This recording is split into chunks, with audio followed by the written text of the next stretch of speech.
Welcome to USFL Game Plan. I'm your host, Angelo Luke, along with my co-host, Luke Miller. Welcome to our final show of the 2023 season before we shift into off-season mode. Championship game now behind us. Birmingham Stallions coming out on top, 28-12. Luke, back-to-back champs. Got to feel good for them. Feels good for you as a fan, too, doesn't it?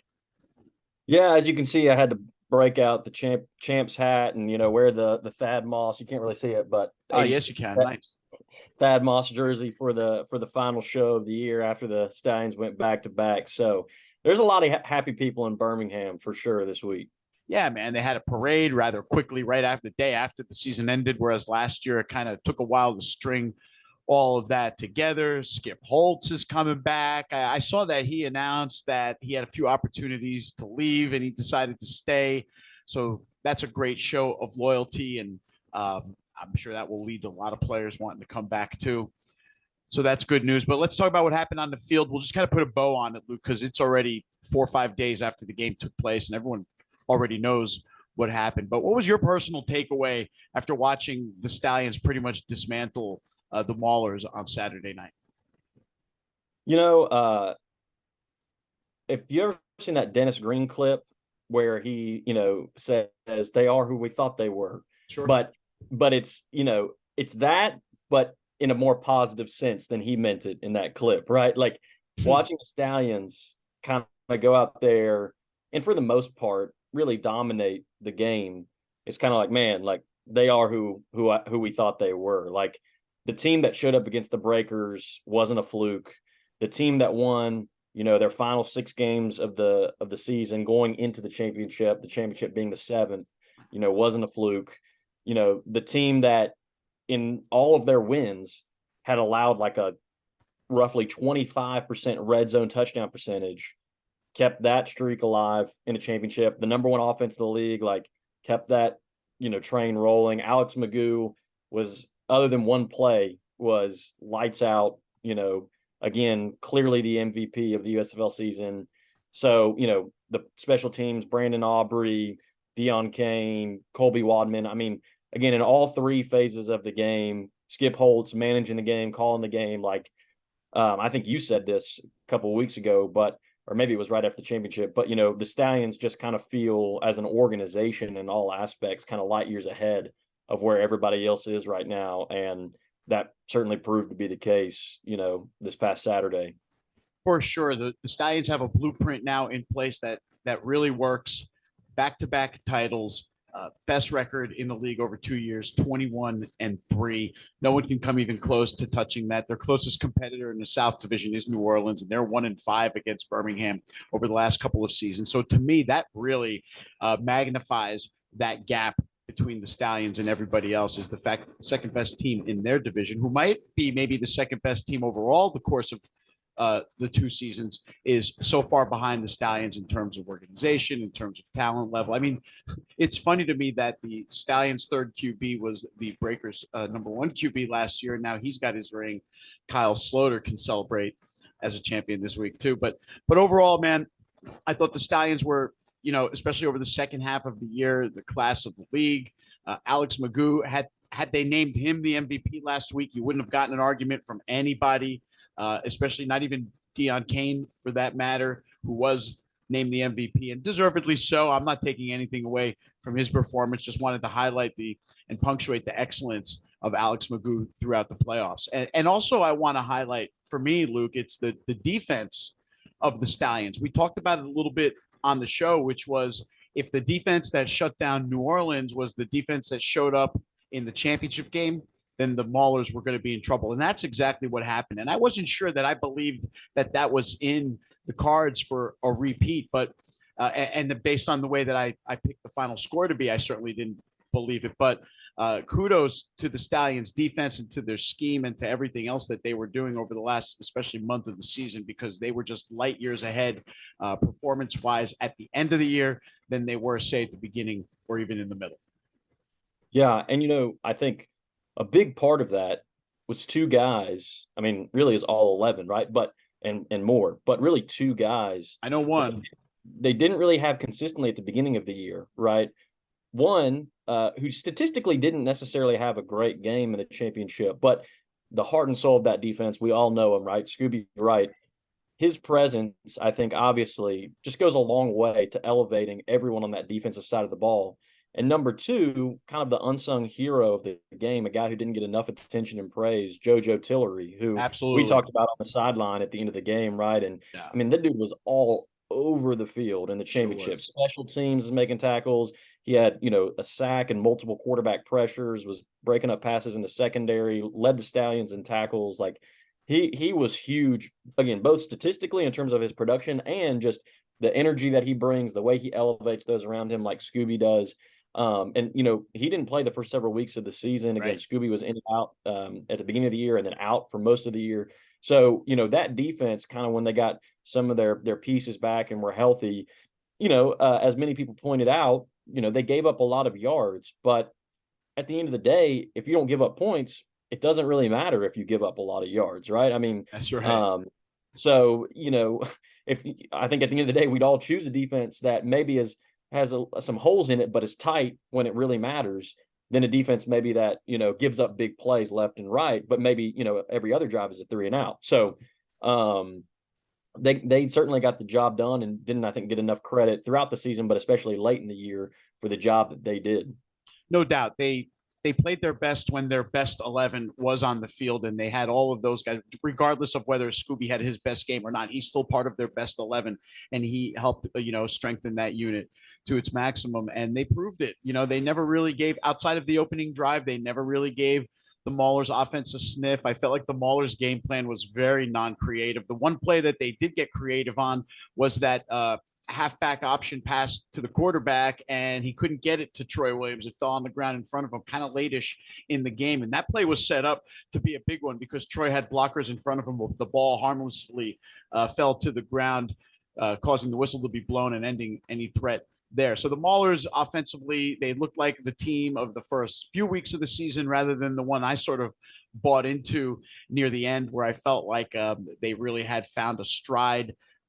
Again, give the defense credit on keeping them out of the end zone on that first drive, and then give the defense credit for keeping them off the board after that that fumble recovery, which was at first a touchdown, then called back. They came up empty on that drive. So that first drive and the drive later in the game were the two that totally changed the complexity of this game and what it ended up looking like. And then I don't know. Horton gave his explanation for going for that 4th and 8 kind of early-ish in the fourth quarter.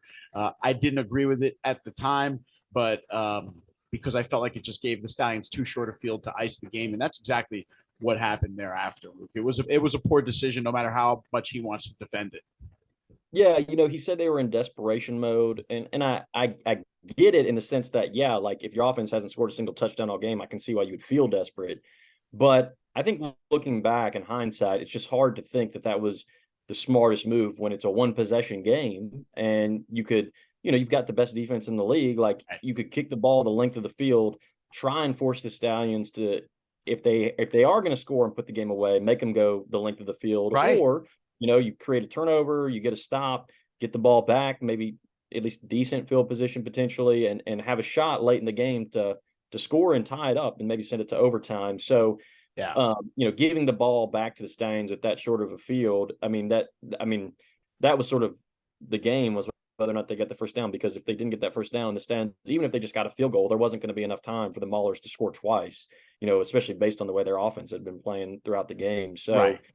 yeah, that one left me scratching my head a little bit. I think it was trying to be aggressive, but it was, too little too late. And it wasn't really, there was lots of other times maybe that they should have been a little more aggressive, like you said, Correct. and dialing up things. But that, that point, obviously, again, it's easy to sit here in hindsight and kind of say it, but you got to wonder, if he might not say this publicly, but you got to wonder if he kind of maybe regrets that, maybe wishes he would have given his defense one more shot to come on the field and try and stop the Stallions.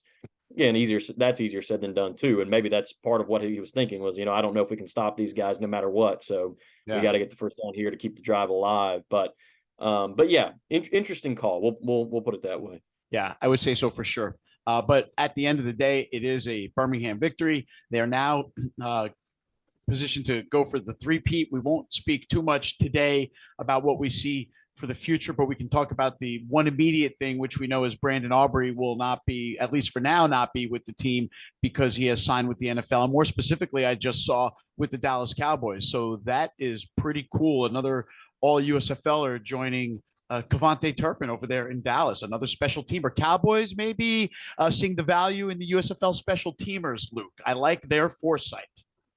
Before long, give it another season or two, their whole special teams room might just be made up of USFL guys, like Yeah. at this rate. So, kudos to them for following the league and picking up some excellent players. And, as someone who's followed the Stallions closely for 2 years, man, like it's not going to be the same without Brandon Aubrey. I mean, if you want to kind of, put, as far as the Stallions organization and as far as the players go, if you wanted to kind of have somebody be the face of sort of consistency for the Stallions, like he'd be the guy, right? Yeah. Like 2 years, nobody else has stepped on the field to make a kick other than him. I think in 2 seasons, regular season and postseason, I think he's only missed like, I want to say 7 field goals. I think 37 of 44 when I totaled it up. He's missed, I think, like 4 extra points or something like that. Only one this year. The other couple were last year. So, super consistent guy, super steady guy, showed up each day, worked really hard, certainly earned this opportunity. I think the sky's the limit for him. He's only been playing professional football for a couple of years and, hadn't played football for decades, before more before that. So, it's funny because in a way, the Stallions had a lot of carryover from the first year, right? But with the injuries and all that kind of stuff, in a lot of ways, this felt like a new team, especially on the offensive side of the ball and stuff like that.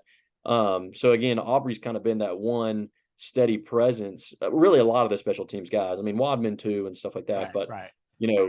Aubrey's been kind of a steady presence. So it won't be the same without him next year for sure. Yeah, and if things go the right way, we won't see him back, which makes you a little sort of melancholy but Zach Potter is one of the best in the business in the USFL, and he will find the next kicker or the next couple of kickers for them to audition in camp next year. They were the only team without any kicking concerns throughout the first 2 years. So This will be a change of pace for the Stallions, and it's one of those areas which I'm sure they will do everything they can to get right because of everything else that they already have in place. How about post-game, pre-game moments, just atmospheric notes, Luke? Give me some other things, maybe a cool story from the weekend, something. Yeah, maybe I'll make a couple quick general comments and then, maybe 1 or 2 specific stories. But I thought it was a great atmosphere. I've been to Canton once before, but it's been several years back. And it was before really all the kind of the other stuff is kind of, cropped up around the stadium. And so getting to go back there and kind of see this sort of like football mecca that's developed there with not only the Hall of Fame, but also the stadium. And then, now the Ferris wheel and kind of amusement, thing they've got going on there, the space for concerts. I mean, they've got a build-a-bear, football themed build outside the stadium, like for families and kids and stuff like that, restaurants. I mean, so kind of seeing what's grown up there is really awesome. And it makes for, I think, a perfect, the only bummer for me is the distance from Birmingham. But other than that, I mean, it's the perfect sort of venue for, kind of I think a USFL championship because you've got the history and the legacy of obviously pro football in Canton. You've got the perfect size kind of venue and stadium. And then you have all this other kind of entertainment up and around the stadium that for people like me that are driving in from far away or flying in, like you can really make it more than just, well, I'm going to show up, sit in my hotel room and go to the game and then go home, right? Like there's so many other things you can do. So loved, I didn't get to make the championship last year. I was actually in Europe when the championship happened. So I was really bummed about that, but being able to be there this year and kind of get to see everything. I mean, I didn't really participate much, but the concert sounded awesome. There's a ton of people out there listening to that. We had, Summer Stock, the live show out there and dozens of people kind of, throughout the day, kind of filtering through and showing up for that, you'll talk more about this, so I don't want to steal your thunder, but some great guests that kind of popped through and the community just getting to dialogue and connect, which was super cool. And then post game obviously was really sweet. Was fortunate enough with the USFL newsroom to be on the sideline for the celebration of the championship. So that was really sweet to get guys crack up 40 ounces of Miller Lite and kind of go crazy. and, take pictures and celebrate with them and, congratulate them, which is awesome. And you and I were having a conversation on the sideline, and one kind of specific point that was kind of cool post game was, I was standing there, we were chatting, I kind of looked over, and all of a sudden I noticed there's an older gentleman in front of us. And then I next I noticed Skip Holtz's family was around there, and I was like, wait, is that Lou Holtz? And, kind of had to do a double take, and it was like, oh my gosh, like Lou Holtz is standing right in front of us. So to have kind of, football royalty there, Pretty and to cool. get to see, yeah, to get to see him share that moment with his son. And, later in the press conference, as he mentioned that, it was 3 years to the day of his mother passing away. So, Skip is a guy where, like, I mean, maybe it's easy for me to say because I love Stallions, but he seems like a guy that it'd be hard to not, I mean, maybe the Breakers fans, other than the Breakers fans, like, it seems like it'd be hard not to cheer for him, right? Like, he's just a great guy, very, happy-go-lucky. And to see kind of his family there, to learn about kind of, the passing of his mother, for him to go back to back, the success he's having, how much he's enjoying it. Like, I mean, that was just really special for sure. So, yeah, loved, all of that. So there's lots more I could talk about, lots more I could say. I'll let you kind of share some of your experience too, because I could go on for a while. We both could for sure. I'll just piggyback on your Lou Holtz story for a minute. As you said, we were standing right there, and all of a sudden, like, college football Hall of Famer, the guy's a legend. He has a national championship, and we know his legacy, and it continues through Skip. And I couldn't resist to take a photo with Lou Holtz. I asked him, he was sitting in his like walker chair there. And I said, Coach, you don't have to get up. I'll crouch down so we can take the selfie. And he absolutely did not want to sit. He insisted on standing up, pushed himself up and stood for the photo, which was great. And being a Jets fan, I couldn't resist. I said to him, Coach, I just want to say to you that I'm a big time Jet fan. And as we know, his short tenure with the Jets did not end well, but I'll give him a lot of credit. He had a good sense of humor. He chuckled and he said to me, let's not talk about that. Okay. And we had a good laugh about it. And I wasn't trying to dredge up bad memories. I just thought he would get a kick out of the fact that, to me, regardless of how his Jets tenure was as a coach, he's still part of the Jets history. And for that, it was a great thrill for me to meet someone who was the head coach of the Jets at one time, in addition to his storied college career. Was pretty awesome to run into him. And like you said, being on the field, watching those guys spray each other and get sprayed as well with some offshoot of the Miller High Life, the champagne of beers. I thought that was a pretty cool switch of the playbook by them instead of going with the tested champagne route. I like this much better. It was great to watch the guys with their families on the sideline, their children. CJ Marable playing with his kids there on the sidelines was pretty great. I caught a cool picture of them together at one stage, watching Deion Kane chill out with his cigar and his MVP trophy, laying on the sidelines like a champ or in the middle of the field. That was pretty awesome too. I was really happy for him because he was just sort of basking in the moment as well, of the victory and all of his achievements for the night. So all of that was pretty cool. I'll backtrack now to before the game and then tell you a story about after the game because they involve the same person. So for those of you that didn't see Spring Stock, it was a great production by Zach and the ref. Those guys do such a great job. They have an awesome setup with like legit equipment so that the live stream that goes out on YouTube is as well produced as it can look.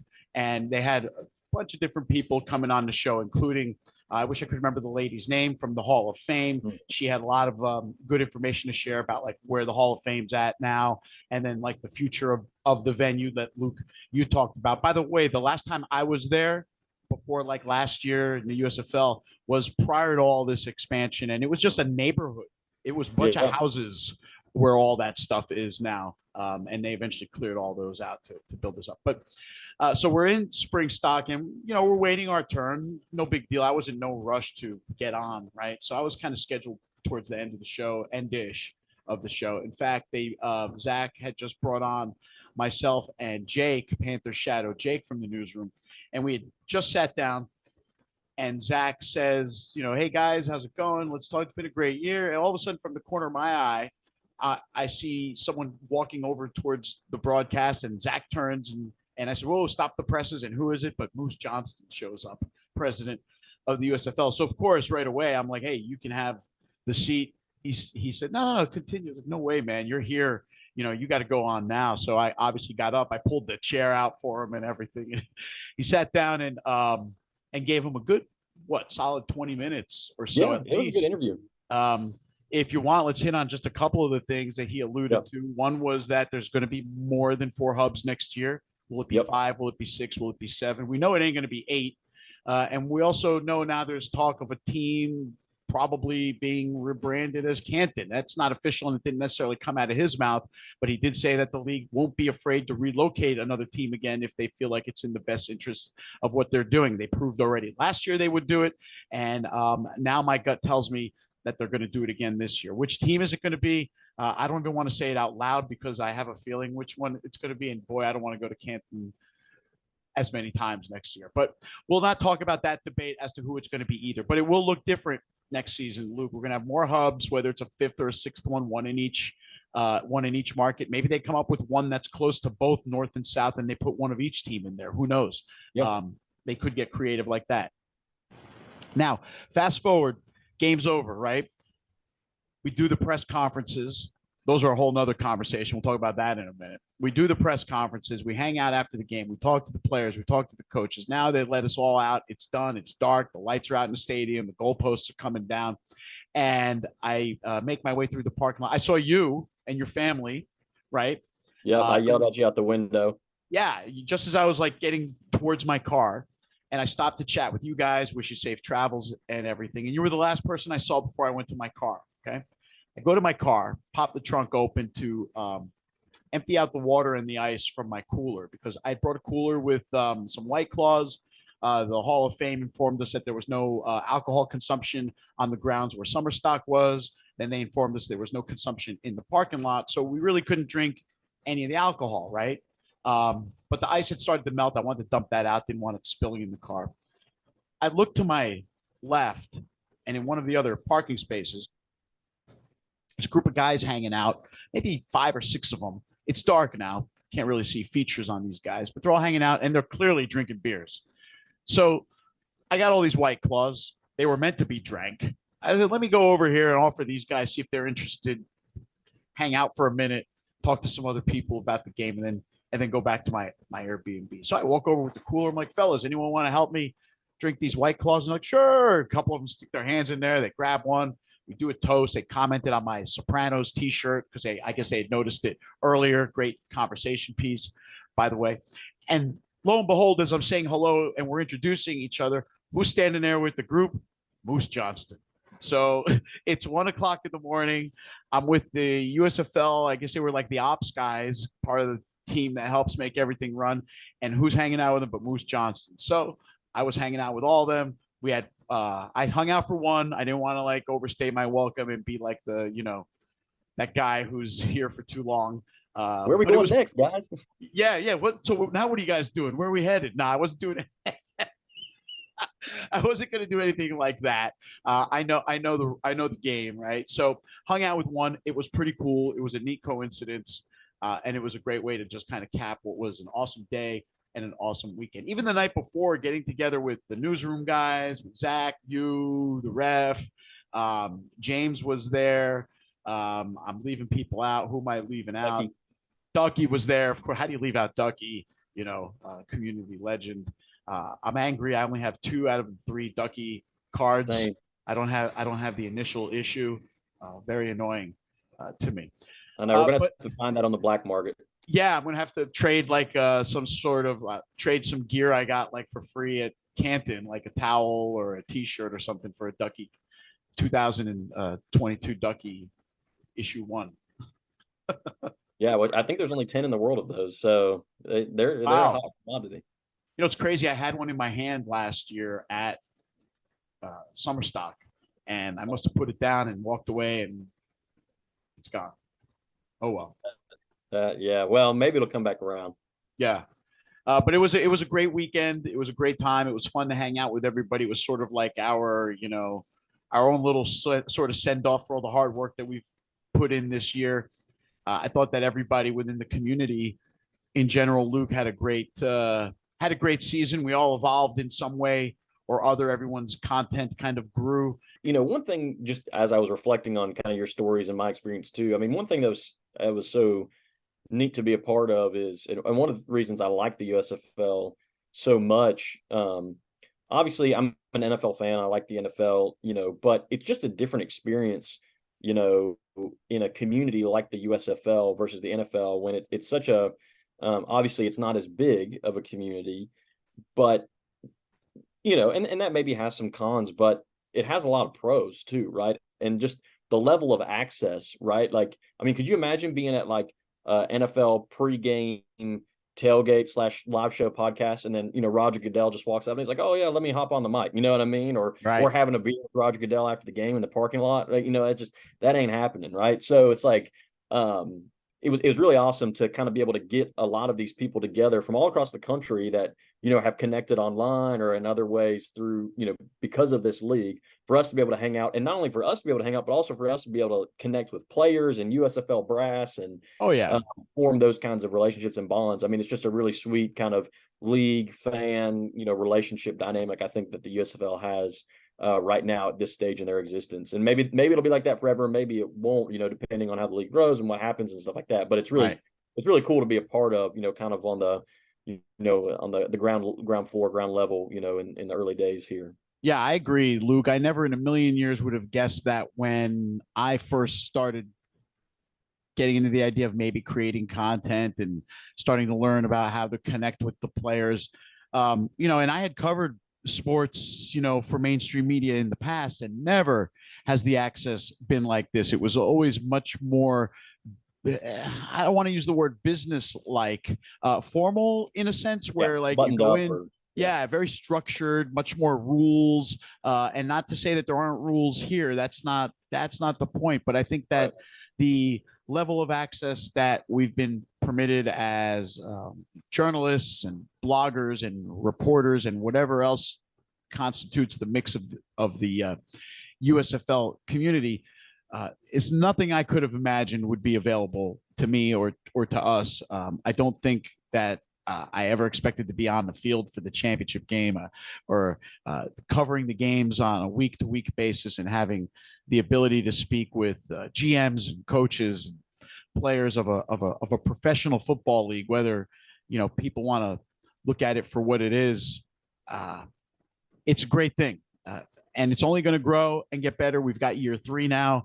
The good thing is that, Luke, as this thing grows and goes along, whether those accesses diminish or things change or it evolves, which it eventually will, like you said, we're the guys and we're part of the crew that has been there from almost day one.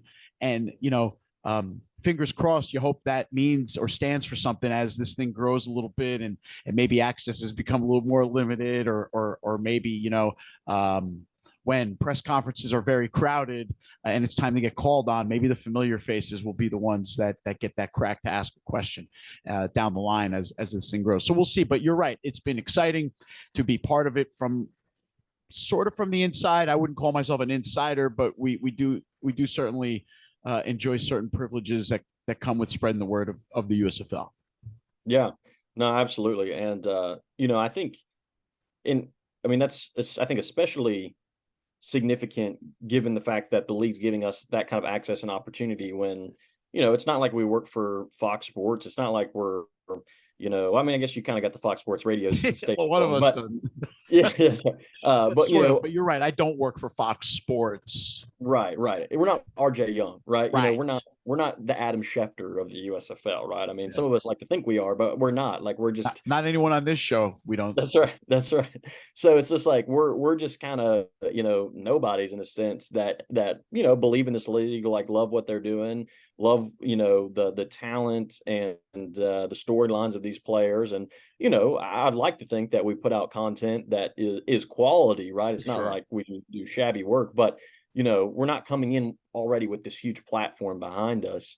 And the league is still, allowing us to kind of be a part of things and like you said, to be able to ask questions in press conferences and connect with players and have interviews and all that kind of stuff. And so, I've really been appreciative of, I was a fan of the league last year and followed it very, very closely, but didn't really create any content.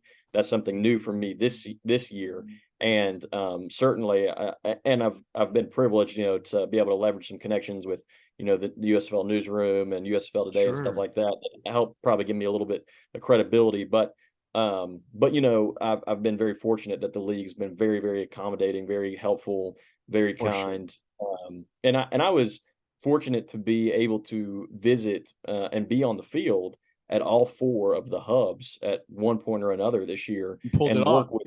and work with local people or connect with local people in each hub. And I mean, it was universally a positive experience in each hub. They have great people helping to make things run smoothly in each Absolutely. hub.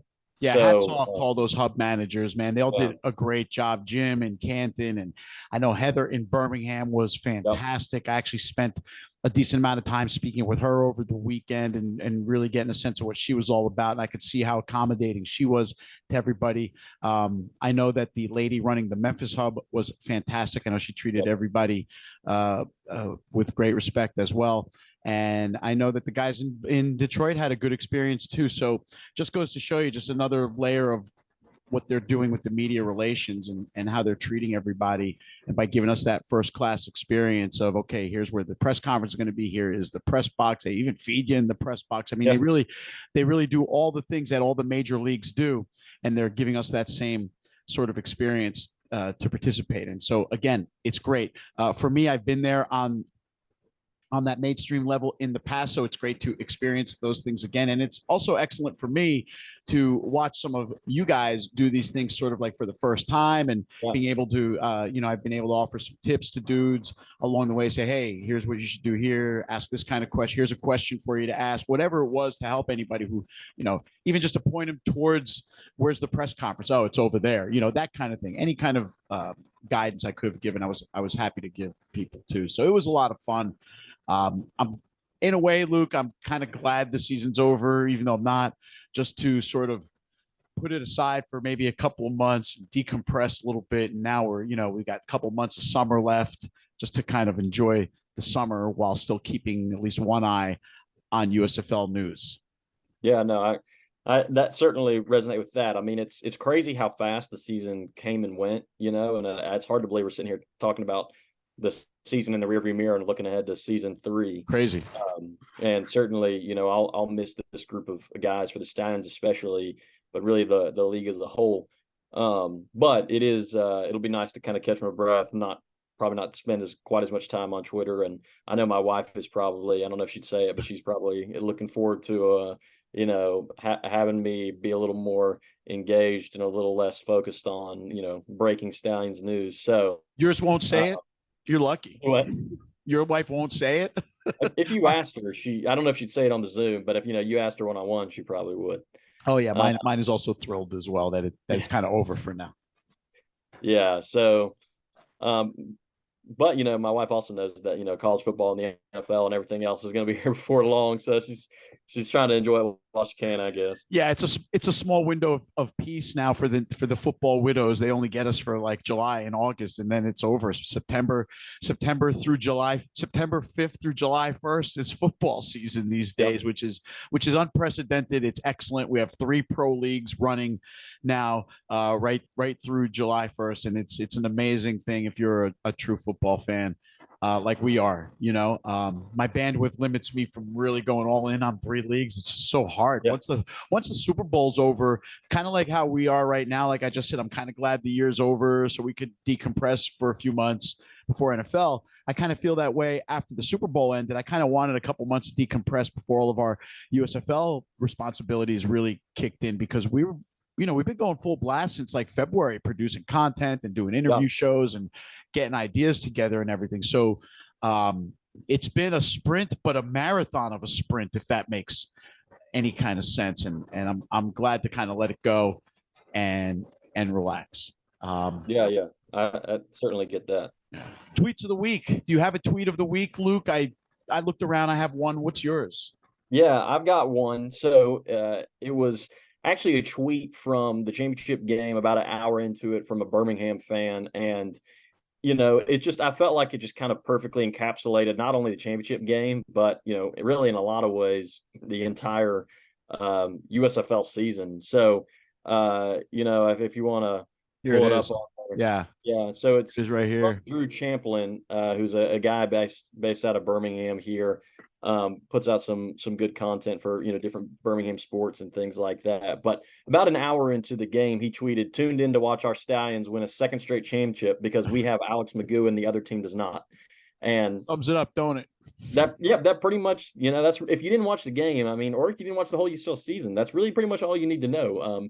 It's kind of like, again, this comparison's been thrown around, but it's like, if you follow the NFL, it's like, well, the Chiefs have Patrick Mahomes, and here they are in the Super Bowl again, and that's kind of how the season was for the Stallions. Like, well, the Stallions have Alex Magoo, and oh well, yep, there he goes. He just somehow pulled that out, and they just scored again, and that's going to be the game.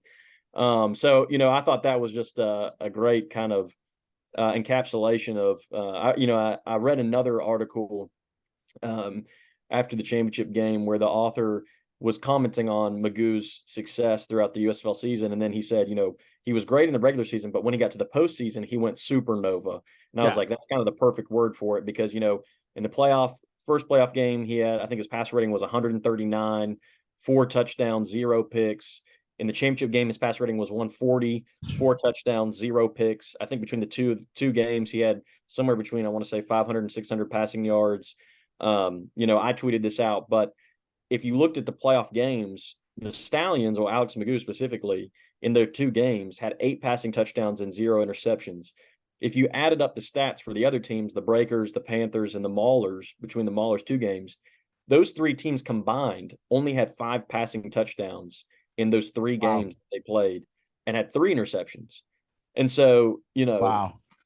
if you could just kind of put that side by side and say, this quarterback, 8 touchdowns, 0 picks, other 3 quarterbacks combined, only 5 touchdowns and 3 picks, again, you can see why Drew said what he said. Like, tuned in to watch the Stallions win because we have Alex Magoo and nobody else does. Crazy. And that's pretty much, I mean, I think, sometimes in the past when I've watched either, not necessarily USFL because it's only been the past 2 years, but like other leagues, sometimes that most valuable player award, sometimes they give it to a player, and sometimes I'm like, that guy was really good, but was he truly the most valuable player in the league? Or did he just happen to be maybe the best player on the best overall team, right? Yeah. Or did he just happen to play kind of a position that is, very highly, praised and celebrated and maybe was overlooked, but maybe there were some other guys that were actually really more valuable. But I think this year that term was 100% absolutely for Alex Magoo, both for what he did in the regular season and especially what he did in the postseason. And he truly was, every time he stepped on the field, the most valuable player on the field. And the Stallions won 10 out of 12 games. Ultimately, mostly because of him. Obviously not just because of him. I mean, that doesn't give enough credit to, and he would be mad if he heard me saying this. Sure. But, it doesn't give enough credit to the incredible pieces that Zach Potter and Skip Holtz put around him as far as skill position players, the incredible offensive line that by the end of the year were, I mean, just absolutely, I mean, in the championship game against the number 1 defense, the number 1 rush defense in the league, I mean, the Stallions were getting 10 yards a clip like it was nothing behind that offensive line. So those guys deserve a ton of praise. And we've already talked about the defense and what the job that they did. Like, so all of the whole team, everybody, contributed. And I certainly don't want to, diminish that in any way. But I think the whole team would also acknowledge that Alex Magoo was special. And he really was the most valuable player, like I said, every time he stepped on the field. And that certainly was the case in the championship. Yeah. And Drew's tweet does sort of sum that up. Yeah. My tweet of the week is unique. It comes from the Massachusetts Pirates of the Indoor Football League. Lo and behold, they just signed a new player to their roster, or back to their roster, and it's none other than the Generals' Toby Johnson, who is in the building with Massachusetts. Actually, right after a few days before the championship game, he flew out to Arizona, joined the team out there for their game against the Rattlers, and he played. And in case you missed it, ironically, that game featured a brawl between players and fans. Some Massachusetts fans ended up in the stands out there in Phoenix, and they were getting into it a little bit with some of the fans there. So it got kind of ugly. I know a couple of players got suspended. But anyway, getting back to it, Toby Johnson now playing indoor football with the Mass Pirates. I actually reached out to Toby. I said, hey, what's up with this? He said, yeah, I do this. I did this last year too. And when I decide to go off to whoever I'm playing to next, they terminate my contract and we do it all again next year. So it's a relationship that Toby has with the team. Those are his boys, so to speak. And he's back with them again through the duration of the season. So congrats to Toby Johnson, who is the star of this week's Tweet of the Week for his signing with the Indoor Football League. Yeah, and I honestly didn't Crazy. even see this or know about it till you brought it to my attention. And like, I mean, super impressive. I mean, talk about a guy that, two-time All USFL, incredible defensive tackle, and like not even giving himself a break. Like, talk about a No, football junkie. He's like, where's the next team I can play for? Like, he doesn't, the offseason doesn't exist in his world. Like, he's just like going from one team to the next, one league to the next.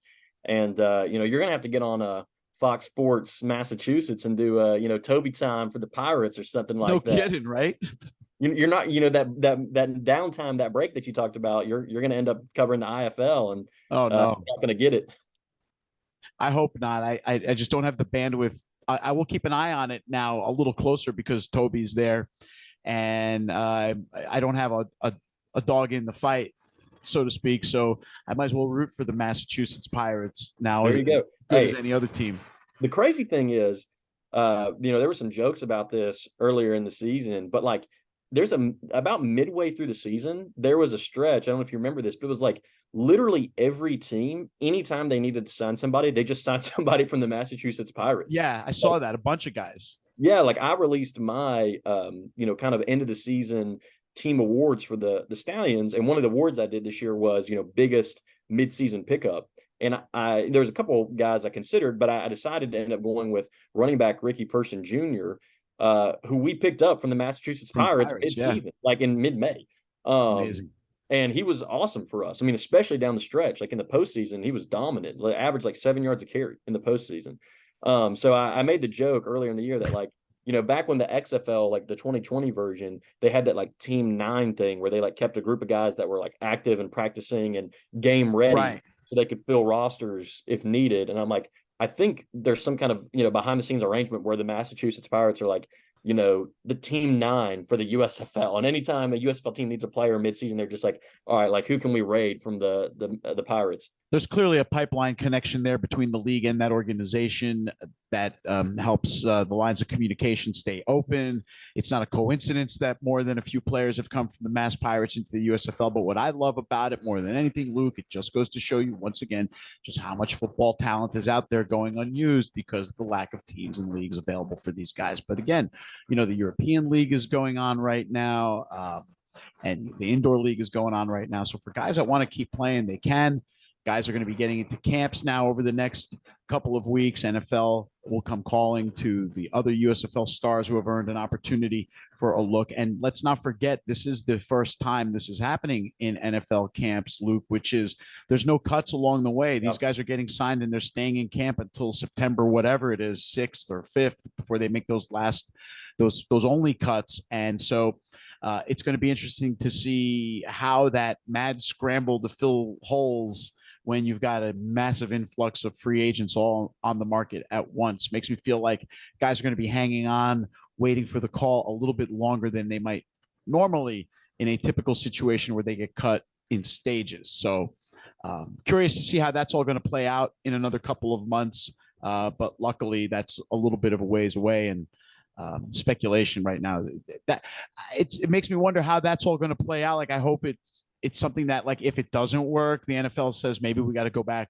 to the old way. I certainly hope it's not one of those changes that's just here to stay, regardless of how it ends up playing out. Right.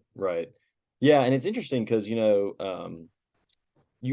almost feel like, I could be wrong, but I almost feel like the new arrangement would have maybe been more conducive back before these other leagues existed, right? Right. Like, well, there's nowhere else for these guys to go. Let's keep them here. Let's get them, time to practice and train and under contract and all that kind of stuff. Whereas now it's like there's all these other opportunities there's not only the CFL, which has been around obviously, but like there's also the USFL and the XFL, and then several indoor leagues, and this new thing, the IFA, is starting up. Who knows if anything will come with that, but We'll it's see. another Yeah. thing, right? And it's just like now it seems like it'd be a good time where it's like, as a league, if they needed to cut guys along the way, there's all these kind of places where they can land. But Yeah. now it's gonna like all happen at once, which is just gonna be crazy. But we'll see how it plays out.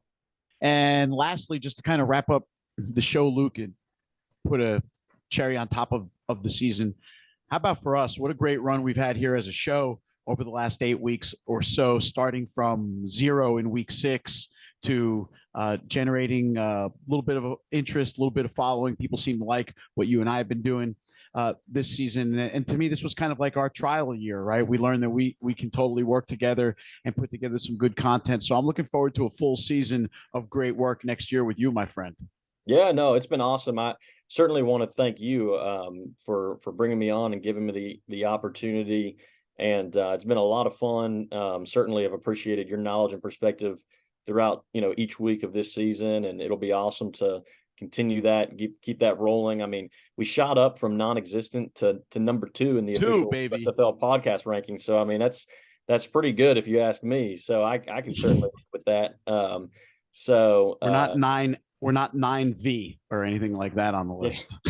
yeah. I mean, we on the initial rankings, I mean, we came out hot at 3 and moved up to 2. So I'm amazed we were able to make up that ground in the last 2 weeks of the season. We must have done something really good in our championship preview show or something like that. yeah. Well, we both picked the Stallions and we were both right. So we're undefeated in championship picks. I will say, however, I made a TV appearance on Championship Eve with Scott Farrell on Sports Grid TV. You can find the clip on our YouTube channel at USFL Today. It's about a 10 or 11-minute clip, and his is more of a gambling related show, although he's totally into sports, right? It's really all about the point spread. So of course he asked me at the end for the point spread, and while I did say that I felt Birmingham was going to win the game, my score was a little closer. I'd given the Maulers a little more credit offensively. Let's put it that way. I was expecting 28-23, something like that, 27-24. I think I said on the radio show last week, and I stuck with that on TV. I wanted to remain consistent, but of course, hopefully, not too many of Scott Farrell's viewers followed my advice. I should have told them take Birmingham with the money line. I blew it on that one. I got to admit, I was feeling good about Birmingham winning the game. I just didn't think they were going to beat them by 16 points. But hats off to them. It was a great year for them. It was a great year for us, Luke, and we will do some off-season shows for sure as situations warrant. I don't know what that scheduling is going to be, but I think this will be the last one for a little while until we need to get together and just shoot the breeze about something USFL. Yeah. I'm sure, in a couple weeks or a month or two, we'll have a lot of probably NFL signings to talk about. And, then when it gets closer to that September point, we'll have a lot of USFL signings to talk about. Yeah. And then somewhere along the way, we'll probably have some hub news to talk about. So, it'll slow down for a little bit here, but before long, there'll be a trickle of things that we certainly want to pay attention to and keep everybody up to date on, and kind of, shed our just incredible, amazing, insightful analysis on that so many people seem to love. Last year, the Memphis Hub News was released by early November, like November 10th, 11th, something like that. So if the league is going to follow a similar blueprint, my hope is that within these next 3 to 4 months, we do get that news that tells us who's relocating, what they're going to be named, the Canton question marks, and then where are these hubs. Now, we didn't hear about the Canton hub or the Detroit hub until New Year's Day, so they may hold off a little bit later on certain news, but we'll see. It'll be all part of another offseason of growth for the league and for us. Follow this gentleman at Luke Miller PFN. Follow me at NJ_Generals. Follow our main account at USFL Today, and also find us on YouTube under the same banner, and subscribe and don't miss any shows, including this one. But that is it for the 2023 season. Thank you for tuning in. Hope you enjoyed all of our work, and we will see you soon.